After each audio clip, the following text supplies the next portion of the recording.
Okay, good morning mga kalahi. So, nandito tayo ngayon sa bundok ng San Cristobal at tayo'y makikibayani sa pagtatanim ng luya. Okay, so ipapakita ko sa inyo kung paano magtanim ng luya. Okay, so ano lang kayo dyan, stay lang kayo dyan, no? Papakita ko sa inyo. Oh, ayan, meron tayong extra mangyan, no? So, ipapakita ko sa inyo, ayan yung mga mag-aaraw. Ayan. So, ang luya is, ang pagtatanim nito ay umaabot ng 1 year bago siya hukayin, no? Okay, so ayan yung pagtatanim. Ayan, yung kalaki. Tapos yung agwat ng paglagay is halos 1 dangkal. Okay, so tapos yung pagitan niya is halos 1 ruler, or bago mag 1 ruler yung pagitan nila, yung agwat. Pero yung sa tudling halos 1 dangkal ang layo, ganyan. Tapos konting takip lang siya ng lupa, para yan hindi masyadong pwedeng ibaon ng malalim dahil hindi siya dadami yung pinakalaman niya. Okay, so ayan. Yan yung lawak. Itong lawak na ito ay halos ang mailalagay dyan is halos kalahating toneladang luya na pananim. Pero yung laki, papakita ko sa inyo yung laki ng tinatanim is halos ganito lang kalaki.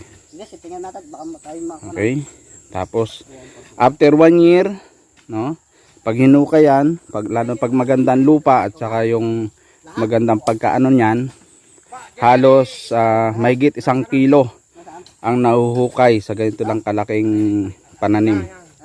Okay, mahigit 1 kilo, minsan kulang-kulang 2 kilo ang inaabot, no, na nahuhukay sa isang ganito kalaking pananim.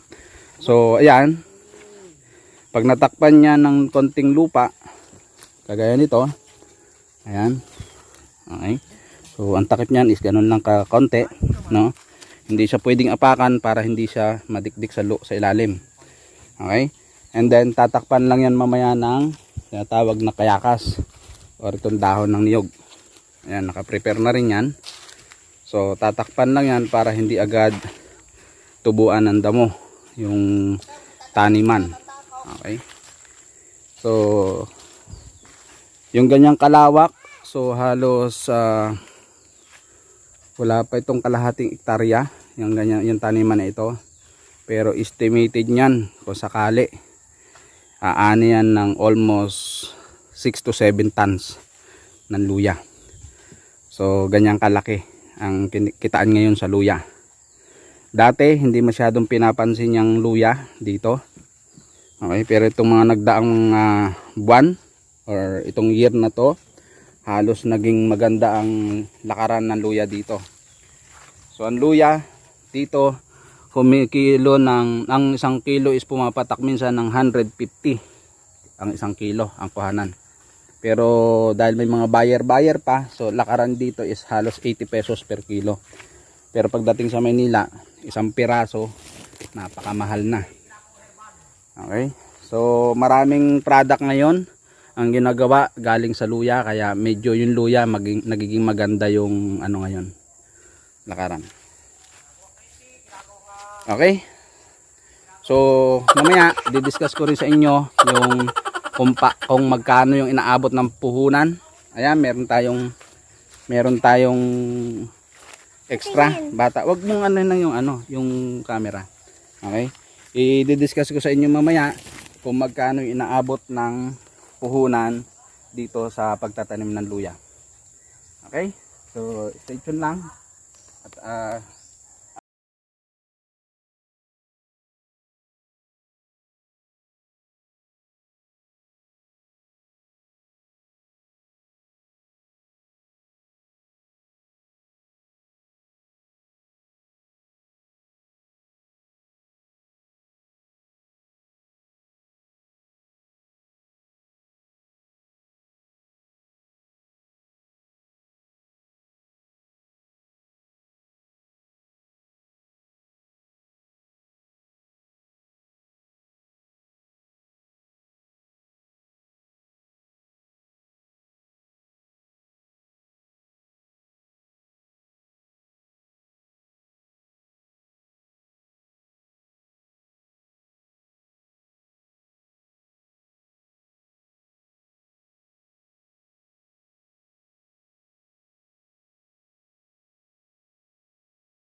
Oh, mga lahi. Nakakapagod. Ay, nakakailang tubling pa lang. Hindi pa Okay, para sa mga nagtatanong, no, kung gaano yung posibleng gaano kalaki yung makukuha sa bawat pag yan ina-harvest na. Okay, so yung ganito kalaking punla or minsan is ganito lang kalaki, no? Ayan. So yung na-harvest dyan, lalo na pag magandang ano mo, abono, yung ipot, ang pinaka-abono nito is yung ipot ng manok, no? So ayan, no, ganyan kalaki yung possible na na-harvest sa isang pirasong punla, na pinanggalit sa ganito kalaki na punla. Ayan yung mga na-harvest. So mahigit sa 1 kilo. Okay, so yan yung possible na na-harvest dito. Kaya doon mo ma-imagine kung gaano kalaki yung kitaan kung sakali sa pag sinwerte ka sa luya. Okay, so medyo malawak na rin yung natatamnan. Ayan. At mabibilis kasi yung mag-aaraw, kaya medyo mabilis din yung pagtatanim. Okay, so stay tuned lang.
Okay, at hindi pa nangangalahati, so marami na lang na itanim. At yon, so na sinabi ko ang para magkaroon kayo ng idea, no, kung paano, kung magkano ginagastos dito sa pagtatanim ng luya. Okay, so tulad yan, yung mga araw na yan, ang arawan dito ay pakain yan, tapos ang araw is 300 pesos, 300 pakain tsaka merienda, no? Ayan. Tapos ang ginastos dito sa pagpatabas, ganun din, araw din ang bawat isang tao. So kalimitan na inaabot itong ganito kalaking tabasin, 2 araw hanggang 3 araw, no? Lalo pag ganyang hindi batuhan, mabilis kasi may mower.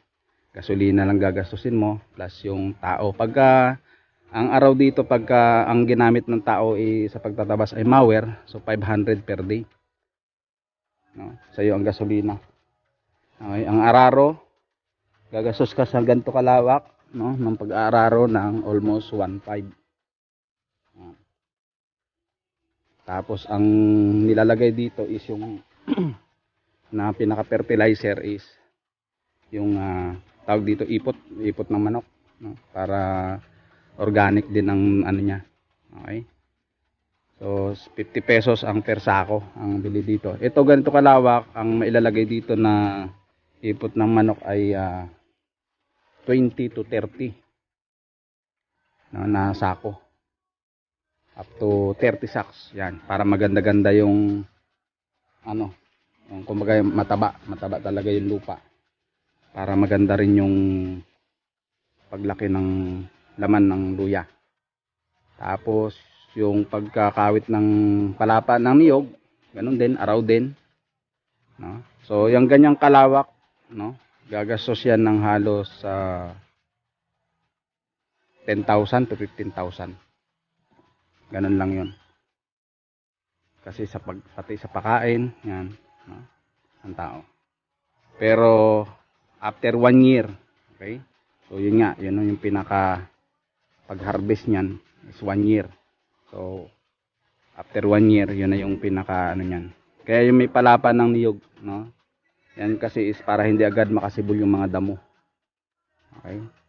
So pagka nagkadahon na ang luya, okay? Kasi dikit-dikit 'yan at saka marami ring dahon ang luya, no? Yung damo hindi na nakakasabay. Talo na ng dahon ng luya ang damo. Kaya hindi ang luya hindi talaga siya nililinisan ng damo kapag naitanim na. Kaya hindi siya ganun kaalagain. Okay? So, yun lang. At mamaya ipakita ko sa inyo once na matakpan na yan ng palapa ng niyog.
By next video.